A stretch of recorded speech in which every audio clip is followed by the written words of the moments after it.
Supreme court మొదటి మహిళా న్యాయమూర్తి ఎవరు?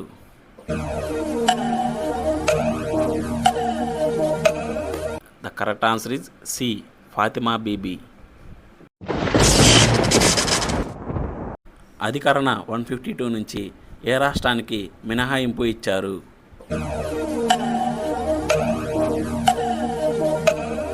The correct answer is B. Jammu and Kashmir. గవర్నర్ను నియమించేటప్పుడు రాష్ట్రపతిని సంప్రదించాలని, ఇందుకు అవసరమైన అధికరణ 155ని సవరించాలని ఏ కమిటీ సూచించింది?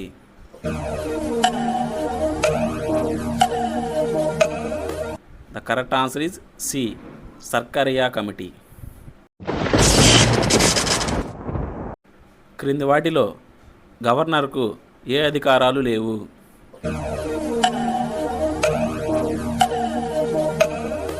The correct answer is C. సైనిక అధికారాలు.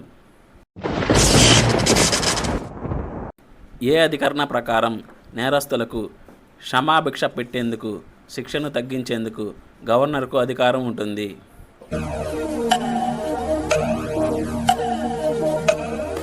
The correct answer is B. అధికరణ 161. ఉమ్మడి ఆంధ్రప్రదేశ్ ముఖ్యమంత్రిగా తక్కువ కాలం పనిచేసింది ఎవరు?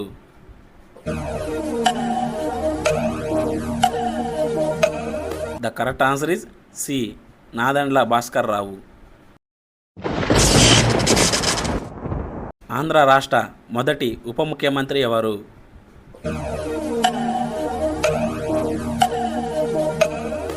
The correct answer is C. Neelam Sanjiva Reddy. ఎవరు విశ్వాసం కోల్పోయినప్పుడు ఒక రాష్ట్ర మంత్రిని రాజీనామా చేయమని కోరవచ్చు?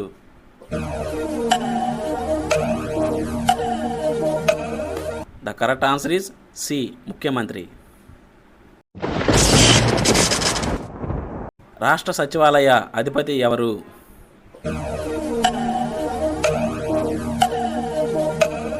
The correct answer is A. రాష్ట్ర ప్రభుత్వ ప్రధాన కార్యదర్శి.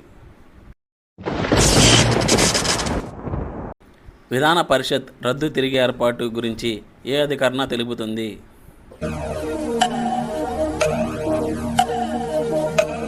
The correct answer is B. అధికరణ 169. ప్రస్తుతం ద్విసభా విధానం ఉన్న రాష్ట్రాల సంఖ్య ఎంత?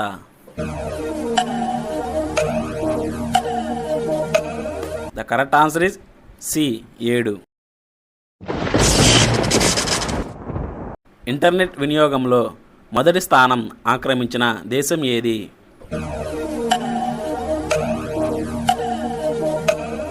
The correct answer is B. America.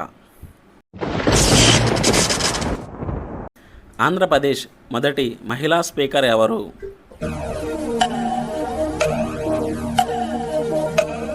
The correct answer is C. Pratibha Bharati. Hyderabad రాష్ట్ర ఏకైక స్పీకర్ ఎవరు?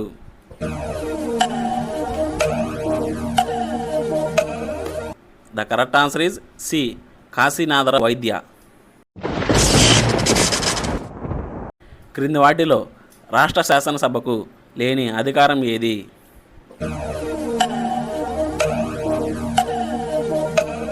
The correct answer is D. న్యాయాధికారం.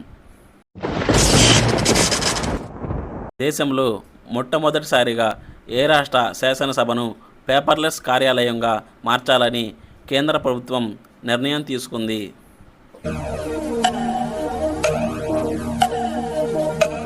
The right answer is B. Andhra Pradesh. High court న్యాయమూర్తుల సంఖ్యను నిర్ణయించేది ఎవరు?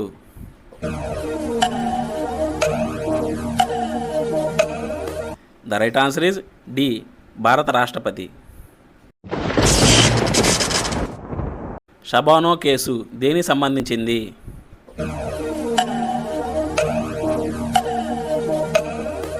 The correct answer is B. ఉమ్మడి పౌరస్మృతి. రాష్ట్ర ప్రభుత్వానికి ప్రధాన న్యాయ సలహాదారు ఎవరు?